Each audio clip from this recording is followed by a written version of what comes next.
Hello students, welcome to YK coaching classes. मेरा नाम है यश और आज हम शुरू करने जा रहे हैं केमिकल रिएक्शन एंड इक्वेशन का पार्ट नंबर 6। इस पार्ट के अंदर हम बात करेंगे displacement and double displacement reaction के बारे में। तो आइए इस पार्ट को शुरू करते हैं। तो आज जो पहला टॉपिक हमें पढ़ना है उसका नाम है डिस्प्लेसमेंट रिएक्शन। Displacement reaction. इससे पहले हम दो टाइप के केमिकल रिएक्शन ऑलरेडी देख चुके हैं, जो कि था combination reaction and decomposition reaction. तो ये third type of chemical reaction है जिसका नाम है डिस्प्लेसमेंट रिएक्शन। तो जैसा कि इसका नाम सजेस्ट करता है डिस्प्लेसमेंट। डिस्प्लेसमेंट का मतलब होता है किसी चीज को उसकी जगह से हटा देना या डिस्प्लेस कर देना। तो होता यह है कि एक मेटल जो कि के दूसरे मेटल से ज्यादा रिएक्टिव होता है वो उसको उसके सॉल्ट सोल्यूशन से डिस्प्लेस कर देता है। तो आइए इसको एक रिएक्शन से समझते हैं। फॉर एग्जाम्पल कि एक मेटल है जिंक, जिसको मैंने डाला कॉपर सल्फेट सॉल्यूशन में। कॉपर सल्फेट एक सॉल्ट सॉल्यूशन है कॉपर का, उसमें मैंने जिंक को डाला। तो जब जिंक इसमें जाएगा तो वो क्या करेगा, वो कॉपर को उसके सॉल्ट सॉल्यूशन से डिस्प्लेस कर देगा और खुद एक सॉल्ट सॉल्यूशन बना लेगा। लाइक जिंक ने कॉपर को उसकी जगह से डिस्प्लेस कर दिया और खुद का एक सॉल्ट सॉल्यूशन बना दिया और कॉपर आपको अलग से मिल जाएगा, राइट। तो इसके अंदर क्या हो रहा है, जिंक ने कॉपर को डिस्प्लेस करा, इसीलिए हम इसको क्या कह रहे हैं, डिस्प्लेसमेंट रिएक्शन कह रहे हैं। यानी कि एक मोर रिएक्टिव एलिमेंट एक लेस रिएक्टिव एलिमेंट को उसके सॉल्ट सॉल्यूशन से डिस्प्लेस करेगा। तो अगर आप ये जानना चाहते हैं कि कौन ज्यादा रिएक्टिव है कौन लेस रिएक्टिव है, तो उसके लिए आप इस टेबल को ध्यान रख सकते हैं। ये टेबल आपको बताती है कि कौन ज्यादा रिएक्टिव है कौन लेस रिएक्टिव है। जैसे यहाँ पर आप देख रहे हैं पोटेशियम है जो कि सबसे ज्यादा रिएक्टिव है, फिर उससे कम सोडियम, कैल्शियम, मैग्नीशियम, फिर एल्यूमिनियम, जिंक और आयरन, फिर टिन। ये टिन होता है, ये होता है लेड, राइट। उसके बाद में hydrogen, copper, mercury, silver and gold. यानी कि आप यहां पर देखेंगे एक decreasing order of reactivity of the metals, right. तो अगर आप इस टेबल को याद रखेंगे तो मेजर क्वेश्चंस जो इस टॉपिक से आते हैं उसके अंदर आपको ये पता रहेगा कि कौन किससे ज्यादा रिएक्टिव है। एक और एग्जांपल देखते हैं इसके अंदर। फॉर एग्जांपल मान लीजिए मैंने आयरन को कॉपर सल्फेट सॉल्यूशन में डाला, तो अब होगा क्या, देखिए ध्यान से। आयरन जो है वो ज्यादा रिएक्टिव है एज कंपेयर टू कॉपर। यहां पर रिएक्टिविटी कम हो रही है, यानी कि iron is more reactive than copper. तो आयरन जो है वो कॉपर को डिस्प्लेस करेगा और बनाएगा आयरन सल्फेट और कॉपर। तो यहां पर हुआ ये कि आयरन ने उसको कॉपर को डिस्प्लेस कर दिया क्योंकि वो ज्यादा रिएक्टिव था। अब इस रिएक्शन की खासियत है, खासियत ये है कि जब आप इसको एक बीकर के अंदर करेंगे, तो मान लीजिए आपने एक बीकर लिया जिसके अंदर आपने कॉपर सल्फेट सोल्यूशन लिया है। कॉपर सल्फेट सोल्यूशन अपने आप में ब्लू कलर का होता है। कॉपर सल्फेट हमेशा किस कलर का होगा, ब्लू कलर का होगा। अब आपने किसी थ्रेड की मदद से एक आयरन नेल इसमें रख दिया, तो आयरन नेल जो है वो उसमें से जो आयरन है वो कॉपर को डिस्प्लेस कर देगा और यहां पर क्या बनाएगा, ferrous sulphate, right. Ferrous sulphate green colour का होता है। तो आपको ऑब्जर्वेशन क्या देखने को मिलेगी, this blue colour gradually fades away, fades away, right. ये जो कलर है ये धीरे धीरे फेड होना शुरू हो जाएगा और फेड होकर के किस में कन्वर्ट हो जाएगा, ग्रीन में कन्वर्ट होना शुरू हो जाएगा। इसी तरीके से जो यहाँ पर आपको आयरन नेल होगी उसके ऊपर ब्राउन कलर का मेटल चढ़ता हुआ नजर आएगा, राइट। जो रेडिश ब्राउन टाइप का होता है कॉपर, राइट। ये रेडिश ब्राउन होगा, रेडिश ब्राउन। तो रेडिश ब्राउन कॉपर आपको इस आयरन नेल के ऊपर चढ़ता हुआ मिल जाएगा और ये जो सॉल्यूशन है ये ब्लू से ग्रीन में कन्वर्ट होता मिल जाएगा।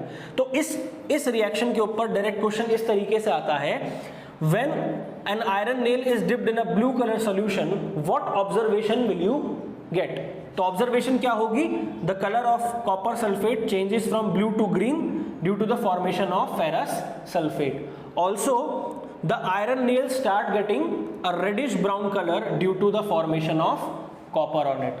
उसके ऊपर कॉपर चढ़ना शुरू हो जाएगा, इसीलिए आपको एक रेडिश ब्राउन कलर देखने को मिलेगा, राइट। और भी कई सारे रिएक्शन इसके अंदर आ जाते हैं डिस्प्लेसमेंट के अंदर। एक रिएक्शन और हम यहां पर बात करते हैं, जैसे फॉर एग्जांपल फेरिक ऑक्साइड है, उसको हम एल्यूमिनियम से रिएक्ट कराते हैं, तो ये आपको देगा aluminium oxide plus iron. Ferric oxide जब एल्यूमिनियम से रिएक्ट करेगा तो वो आपको देगा एल्यूमिनियम ऑक्साइड प्लस आयरन। अब दिस रिएक्शन ये जो रिएक्शन है ये डिस्प्लेसमेंट रिएक्शन है। देखिए ध्यान से, आयरन जो है वो एल्यूमिनियम से कम रिएक्टिव होता है, यानी कि एल्यूमिनियम आसानी से आयरन को डिस्प्लेस करके अपना बना लेगा सॉल्ट सॉल्यूशन, अपना ऑक्साइड बना लेगा, राइट। और यहाँ पर आयरन आपको अलग मिलेगा। अब ये रिएक्शन इतना एक्सोथर्मिक होता है, this reaction is very exothermic. Exothermic reaction वो होता है जिसके अंदर बहुत अमाउंट ऑफ हीट मिलती है। तो इसमें इतनी हीट मिलती है that this iron will be in the molten form. Molten मतलब पिघला हुआ लोहा मिलेगा आपको, इतनी ज़्यादा गर्मी इसके अंदर मिलती है। ये रिएक्शन ज़्यादातर रेलवे ट्रैक्स को की मरम्मत करने के लिए, उनको ठीक ढंग से वापस जो डैमेज हुआ उसको ठीक करने के लिए किया जाता है, राइट। रेलवे ट्रैक्स में इसका इस्तेमाल होता है, राइट। तो ये रिएक्शंस थे कई सारे जो हम डिस्कस कर सकते थे डिस्प्लेसमेंट रिएक्शन के अंदर। इसके अंदर सिर्फ एक ही चीज आपको ध्यान रखनी है कि कौन किससे ज्यादा रिएक्टिव है। जो ज्यादा रिएक्टिव है वो कम रिएक्टिव वाले को उसके सॉल्ट सॉल्यूशन में से डिस्प्लेस कर देगा और अपना सॉल्ट सॉल्यूशन बना लेगा, और दूसरा जो डिस्प्लेस हुआ है वो आपको अलग से मिल जाएगा।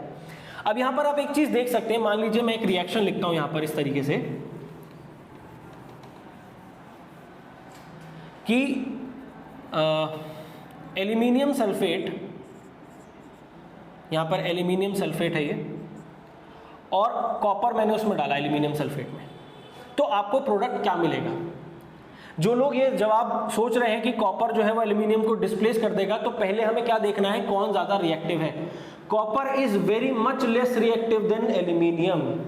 एल्यूमिनियम बहुत ज्यादा रिएक्टिव है कॉपर से, तो ये no product will be form, ये रिएक्ट ही नहीं होंगे। क्यों नहीं होंगे? क्योंकि कॉपर जो है एल्यूमिनियम को डिस्प्लेस नहीं कर पाएगा, राइट। तो ये कुछ रिएक्शंस थे जो हम डिस्कस कर सकते थे डिस्प्लेसमेंट में। अब हम देखते हैं डीकंपोजिशन, डबल डिस्प्लेसमेंट रिएक्शन। तो चलिए अब बात शुरू करते हैं डबल डिस्प्लेसमेंट रिएक्शन के बारे में। डबल डिस्प्लेसमेंट रिएक्शन, जैसा कि इसका नाम सजेस्ट करता है, इसमें 2 बार डिस्प्लेसमेंट होनी है, राइट। तो इसका एक एग्जांपल हम देखते हैं। फॉर एग्जांपल, सिल्वर नाइट्रेट को जब हम सोडियम क्लोराइड से रिएक्ट कराते हैं तो वो हमें देता है silver chloride plus sodium nitrate, right. तो अगर आप यहां पर ध्यान से देखें तो सिल्वर जो है वो नाइट्रेट से हट करके क्लोराइड पे आ गया है, यानी कि सिल्वर जो है यहां से इधर डिस्प्लेस हुआ। सिमिलरली सोडियम जो है वो भी यहां से हट करके नाइट्रेट पे आ जाता है, देखिए।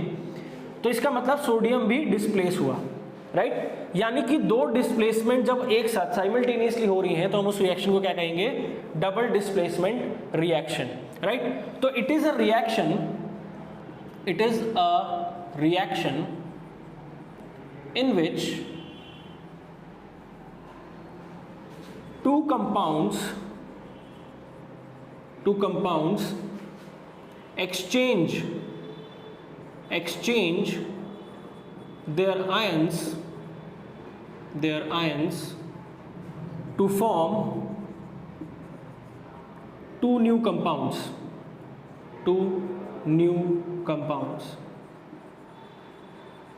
यहां पर आप देख रहे हैं कि जो सिल्वर है वो सोडियम की जगह लग गया और सोडियम जो है वो सिल्वर की जगह लग गया, यानी कि जो सिल्वर का आयन है वो एक्सचेंज हो गया किसके साथ में, सोडियम के आयन के साथ में।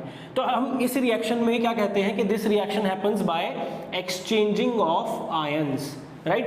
तो ये रिएक्शन जब होता है तो एक्सचेंज ऑफ आयंस होता है। अब यहाँ पर देखने की बात क्या होती है कि ये जो रिएक्शन होता है इसमें ये दोनों सॉल्यूशन जो होते हैं ये एक्वस होते हैं।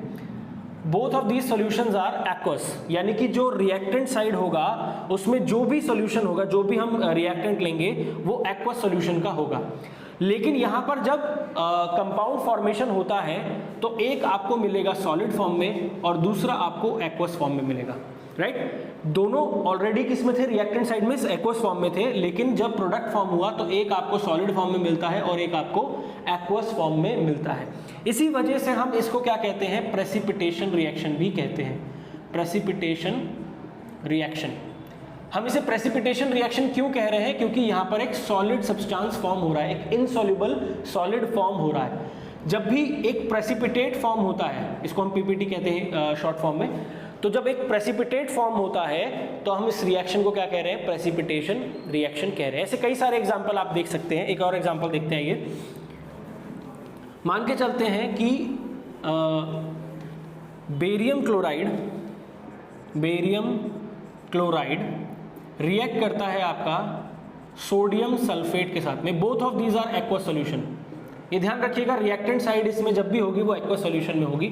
जब ये रिएक्ट होंगे तो हमको मिलेगा barium sulphate which is of white colour, white PPT कहते हैं इसको, राइट, इनसॉल्युबल सॉलिड होगा ये, और साथ साथ में आपको मिलेगा सोडियम क्लोराइड। सोडियम क्लोराइड आपको एक्वस फॉर्म में ही मिलेगा, राइट। तो दो एक्वस सॉल्यूशन जब रिएक्ट हो रहे हैं तो एक सॉलिड बन रहा है जिसको हम कह रहे हैं वाइट प्रेसिपिटेट है ये, और एक एक्वस मिल रहा है सॉल्यूशन, क्या कहते हैं, हाँ, एक सोडियम क्लोराइड जो है वो एक्वस सॉल्यूशन मिल रहा है। तो इस रिएक्शन को हम क्या कहेंगे, प्रेसिपिटेशन रिएक्शन या फिर डबल डिस्प्लेसमेंट रिएक्शन, राइट। इसी तरीके से एक और रिएक्शन है जिसमें आपका आता है potassium iodide when reacts with lead nitrate then it gives lead iodide plus potassium nitrate, right, like this. अब यहाँ पर आप जब देख रहे हैं तो ये दोनों भी एक्वस सॉल्यूशन हैं, जैसा कि मैंने पहले भी कहा है कि जो भी रिएक्टेंट होंगे in case of double displacement reaction तो दोनों के दोनों कैसे होंगे, एक्वस सॉल्यूशन में होंगे। यहाँ पर ये जो लेड आयोडाइड बनता है ये सॉलिड फॉर्म में बनता है, और ये जो पोटेशियम नाइट्रेट बनता है ये एक्वस फॉर्म में बनता है। This is yellow in colour. तो ये रिएक्शन पूछा जाता है कई बार एग्जाम में कि when potassium iodide reacts with lead nitrate which colour of precipitate you will get. तो ये ध्यान रखना आपको, येलो प्रेसिपिटेट आपको मिलेगा, राइट। और इसको हम डबल डिस्प्लेसमेंट क्यों कह रहे हैं, because potassium displaces lead and lead displaces potassium, both displaces each other simultaneously, right. तो हम डबल डिस्प्लेसमेंट रिएक्शन को प्रेसिपिटेशन रिएक्शन भी कह सकते हैं because there is a precipitate formation, right. Colour बहुत इंपॉर्टेंट है, जैसे इसके अंदर व्हाइट प्रेसिपिटेट बन रहा था, इसके अंदर येलो प्रेसिपिटेट बन रहा है, तो ये कलर बहुत इंपॉर्टेंट होता है, राइट। तो ये कुछ रिएक्शन थे जो हमें डबल डिस्प्लेसमेंट रिएक्शन के अंडर में पढ़ने थे। अब नेक्स्ट पार्ट के अंदर हम बात करेंगे oxidation and redox reaction, oxidation and reduction which combines to form redox reaction. इसके बारे में हम नेक्स्ट पार्ट के अंदर बात करेंगे। तो आज के लिए इतना ही, थैंक यू सो मच।